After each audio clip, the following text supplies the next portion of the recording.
Greetings, Clausewitz here. So I want to talk about longbows, but before I start, I just want to say a big thank you to I Am Shed for his honorable mention of my channel in his recommendation video for YouTube channels, and it helped me a lot, so really thank you, Shed.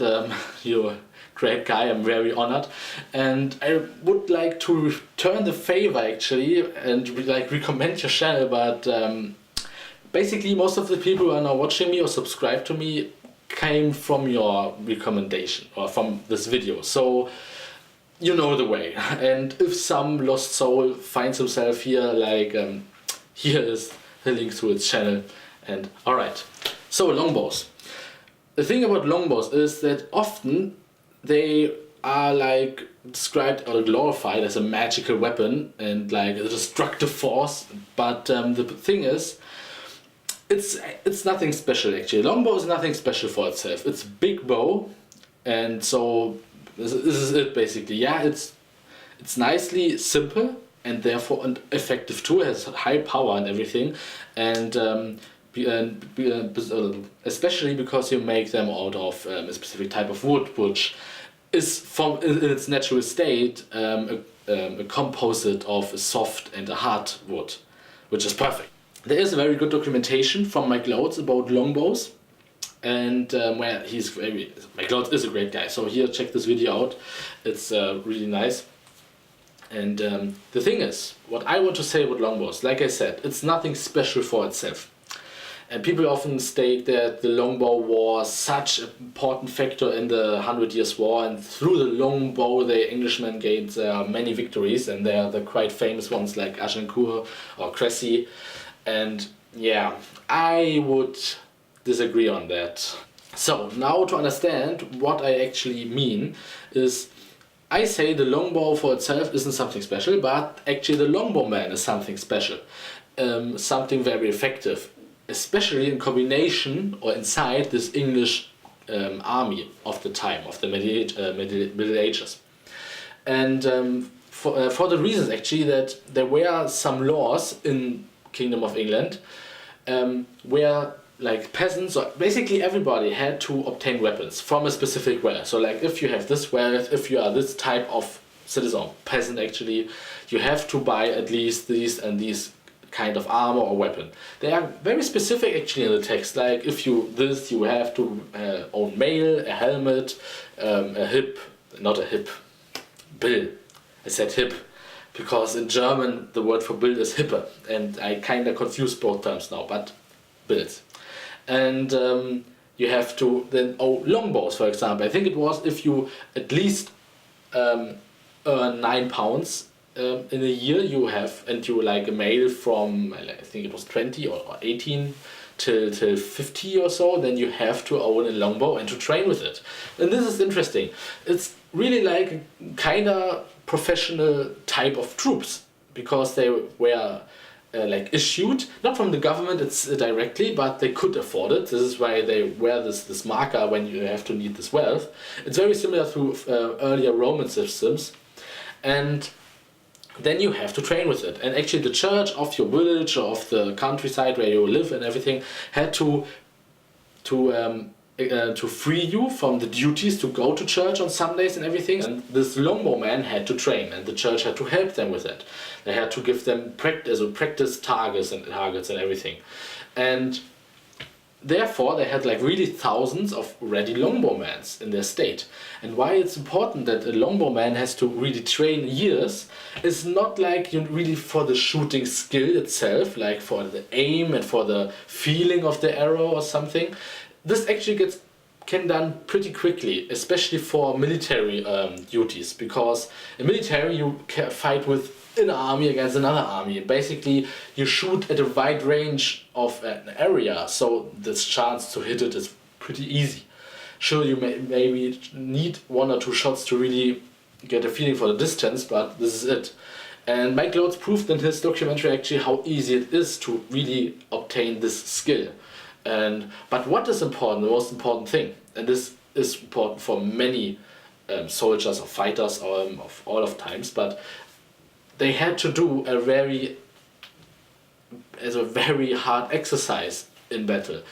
they had a very high drawing power bow, and they had a drawing weight, and they had to draw this weight consistently for hours in a battle, and even on the next day furthermore, because the battle would then continue, for example, and then they had to do this same thing for hours, like next week and the next battle, and maybe in 2 days or so. You couldn't know when the next battle is, and this is the thing.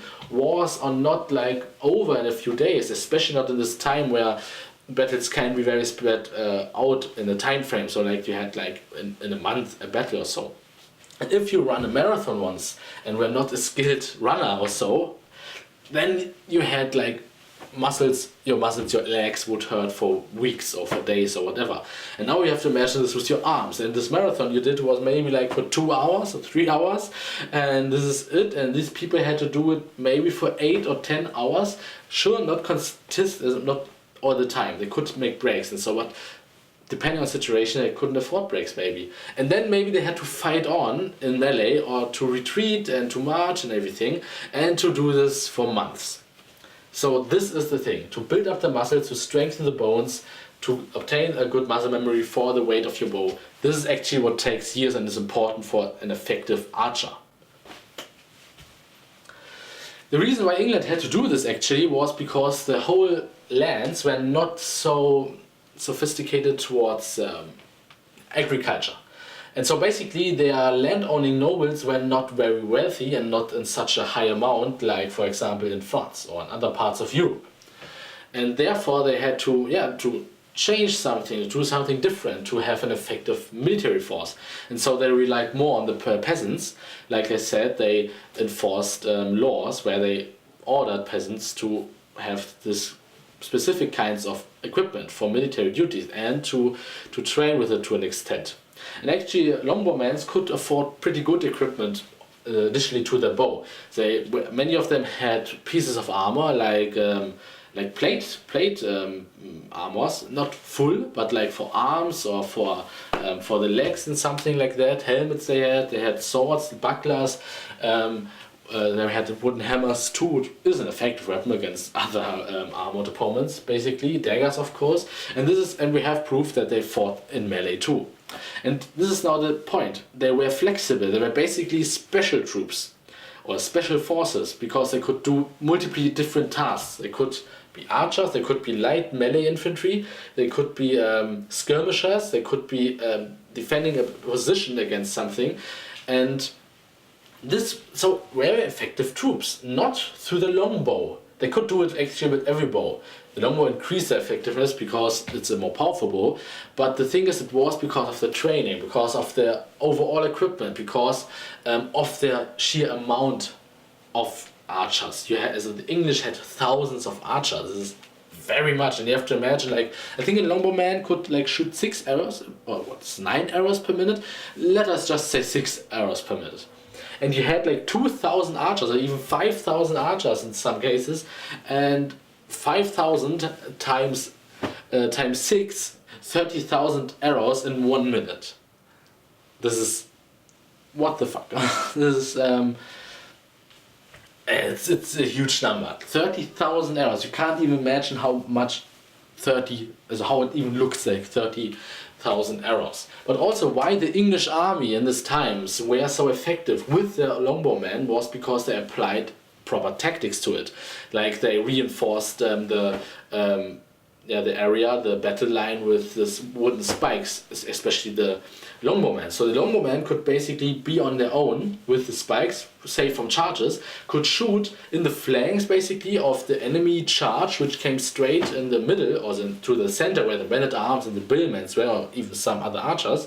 There's another thing to mix the troop types with each another, and the high amount of this arrow storm. And they used often proper terrain. And actually in Agincourt, I don't like Agincourt. I don't think it's a good special battle, because the English did everything right. Okay, this is nice. I like to see it, but actually the French did everything wrong. Terrain was bad. The conditions were bad. the tactic were bad. The commanders couldn't really agree on how they would fight, on a battle plan, and therefore just charge on it, and this wouldn't work. Then they get back and charge with something else, and this didn't work, and so they charge again. So it's really the thing is, England did so often everything right. They had smart commanders. They had an effective army. No doubt the army were pretty effective, pretty good, well thought through.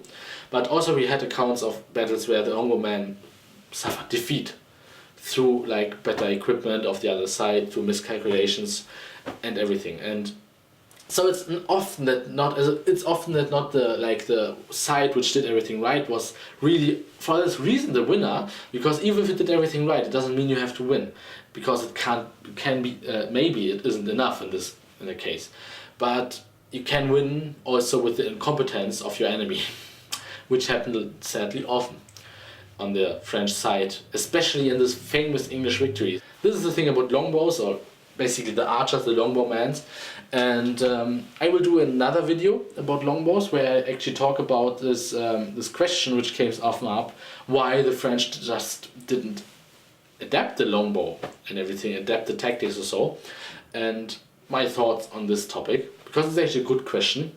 So if you enjoyed this video, please like and subscribe, and hopefully see you soon.